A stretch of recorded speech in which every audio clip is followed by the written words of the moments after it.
ఈ సందర్భంగా health policy, Hyderabad industrial lands transformation పాలసీని కింద కాలుష్య కారక పరిశ్రమలను ఓఆర్ఆర్ బయటికి తరలించేందుకు మరియు సింగిల్ యూజ్ ప్లాస్టిక్ వినియోగాన్ని నిషేధించేందుకు చర్యలు తీసుకుంటున్నాం.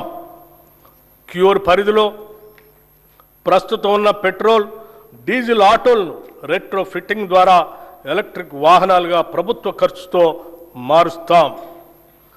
Peri urban region economy, outer ring road, regional ring road మధ్య ప్రాంతాన్ని మ్యానుఫ్యాక్చరింగ్ హబ్గా అభివృద్ధి చేయాలని లక్ష్యంగా పెట్టుకున్నాం.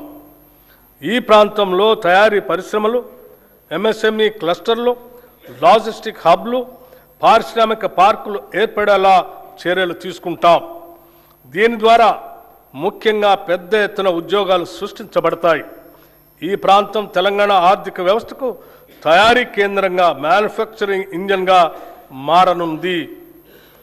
రీజనల్ రింగ్ రోడ్ అవతల ఉన్న ప్రాంతాలను వ్యవసాయ వాల్యూ యాడెడ్ ఆర్థిక వ్యవస్థగా ఏర్పాటు చేస్తున్నాం. ఇందులో ఆహార ప్రాసెసింగ్ పరిశ్రమలు, విలువ ఆధారిత వ్యవసాయం, పర్యావరణ పర్యాటక రంగంపై ప్రత్యేక దృష్టి సారిస్తున్నాం. దీని ద్వారా గ్రామీణ ప్రాంతాల ఆదాయం పెరిగి సమగ్ర ప్రాంతీయ అభివృద్ధి సాధ్యమవుతుంది. హైదరాబాద్ అభివృద్ధికి ప్రభుత్వం పలు చర్యలు తీసుకుంటుంది. ఔటర్ రింగ్ రోడ్ అవతల లోపల ఉన్న 20 మున్సిపాలిటీలను, 7 కార్పొరేషన్లను విలీనం చేస్తూ జిహెచ్ఎంసీ ప్రాంతాన్ని పరిపాలనా సౌలభ్యం కోసం ప్రభుత్వం పునర్వ్యవస్థీకరించి నగరంలో సమ్మిళిత మరియు సమాన అభివృద్ధిని సాధించే దిశగా మన ప్రభుత్వం జిహెచ్ఎంసీని కొత్త డివిజన్లు మరియు బ్లాకులతో కూడిన గ్రేటర్ హైదరాబాద్, సైబరాబాద్ మరియు మల్కాజ్గిరి అనే 3 నగరపాలక సంస్థలుగా విభజించింది.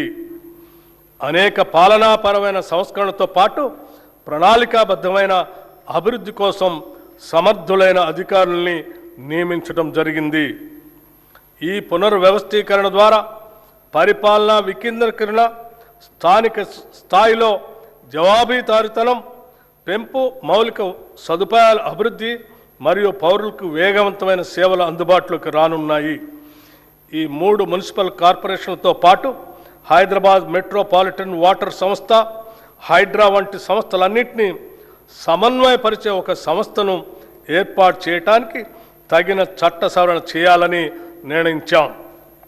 ప్రపంచవ్యాప్తంగా అతివేగంగా అభివృద్ధి చెందుతున్న గ్లోబల్ సిటీల జాబితాలో ఇప్పటిదాకా మన దేశంలో ఢిల్లీ, ముంబై వంటి పట్టణాలు మాత్రమే టాప్ 10 లిస్టులో ఉన్నాయి. ఇప్పుడు హైదరాబాద్ కూడా ఆ జాబితాలో చేరబోతున్నది. పోలీస్ కమిషనరేట్ పునర్వ్యవస్థీకరణ గురించి హైదరాబాద్ మహానగర ప్రాంతంలోని పోలీస్ వ్యవస్థ సామర్థ్యాన్ని బలోపేతం చేయటం కోసం ఈ ప్రాంత పోలీస్ వ్యవస్థ పరిధిని హైదరాబాద్, సైబరాబాద్, మల్కాజ్గిరి, ఫ్యూచర్ సిటీ అనే 4 కమిషనరేట్లుగా పునర్వ్యవస్థీకరించాము.